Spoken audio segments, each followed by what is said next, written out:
എല്ലാവർക്കും നമസ്കാരം. പുതിയൊരു വീഡിയോയിലേക്ക് ഏവർക്കും സ്വാഗതം. ഇന്നത്തെ വീഡിയോയിൽ രാമായണ മാസം ആയതുകൊണ്ട് തന്നെ രാമായണത്തിലൊരു പ്രധാനപ്പെട്ട കഥാപാത്രത്തെ പരിചയപ്പെടുത്താനാണ് ഞാൻ ഇന്ന് വന്നിട്ടുള്ളത്. രാമായണത്തിലൊരു പ്രധാന കഥാപാത്രം എന്ന് പറയുമ്പോൾ എല്ലാവരുടെയും മനസ്സിലേക്ക് ആദ്യം ഓടിയെത്തുന്ന കുറച്ച് മുഖങ്ങളുണ്ടല്ലേ.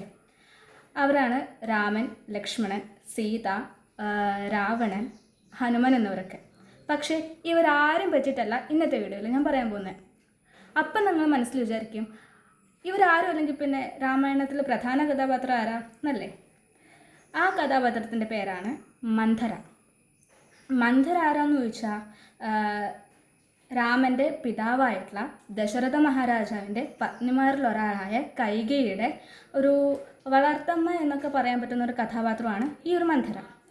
അപ്പോൾ ഈ ദശരഥ മഹാരാജാവ് കൈകേയിയെ കല്യാണം കഴിച്ച് കൊട്ടാരത്തിലേക്ക് കൊണ്ടുവരുന്ന സമയത്ത് കൈകേയിയുടെ കൂടെ വന്ന സ്ത്രീയാണ് ഈ മന്ധര.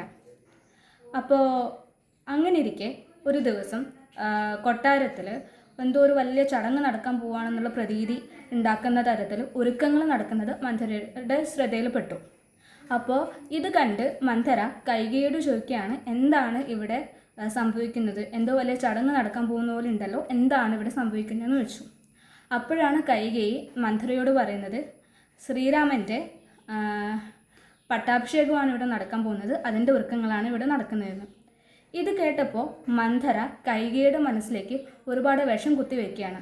അതെന്തിനാണെന്ന് ചോദിച്ചാൽ രാമൻ്റെ പട്ടാഭിഷേകം നടക്കാതിരിക്കാൻ വേണ്ടിയിട്ട്. അപ്പോൾ മന്ധരയുടെ വാക്ക് കേട്ടിട്ട് കൈകേയി ദശരഥൻ്റെ അടുത്ത് പോയി രാമൻ്റെ പട്ടാഭിഷേകം മുടക്കുകയാണ്. പിന്നീട് എന്തൊക്കെയാണ് സംഭവിച്ചിട്ടുള്ളത് എന്നുള്ളത് നമുക്കെല്ലാവർക്കും അറിയുന്ന കാര്യമാണ്. അപ്പോൾ ബാക്കിയുള്ള കാര്യങ്ങൾ സംഭവിക്കാൻ ഒരു നിമിത്തമായി എന്ന് വേണമെങ്കിൽ നമുക്ക് മന്ധരയെ പറയാം.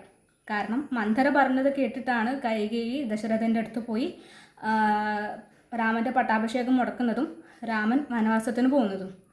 അപ്പോൾ ഇതുകൊണ്ടൊക്കെ തന്നെയാണ് ഞാൻ തുടക്കത്തിൽ പറഞ്ഞത്, രാമായണത്തിലെ ഏറ്റവും പ്രധാനപ്പെട്ട ഒരു കഥാപാത്രമാണ് മന്ധര എന്ന്. നമുക്കൊരിക്കലും ഒഴിച്ചുകൂടാനാവാത്തൊരു കഥാപാത്രം കൂടിയാണ് ഈ ഒരു മന്ധര എന്ന് പറയുന്നത്.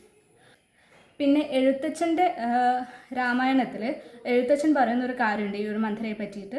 അതായത് ദേവന്മാരെല്ലാവരും കൂടെ സരസ്വതി ദേവിയുടെ അടുത്ത് പോയിട്ട് രാമൻ്റെ പട്ടാഭിഷേകം മുടക്കാൻ വേണ്ടിയിട്ട് മന്ധരയുടെ നാവിൽ പോയി വിളയാടണം എന്നുള്ളത് സരസ്വതി ദേവിയുടെ അടുത്ത് ദേവന്മാർ പോയി പറയുന്നതായിട്ടുള്ളൊരു പരാമർശം എഴുത്തച്ഛൻ്റെ രാമായണത്തിൽ കാണുന്നുണ്ട്.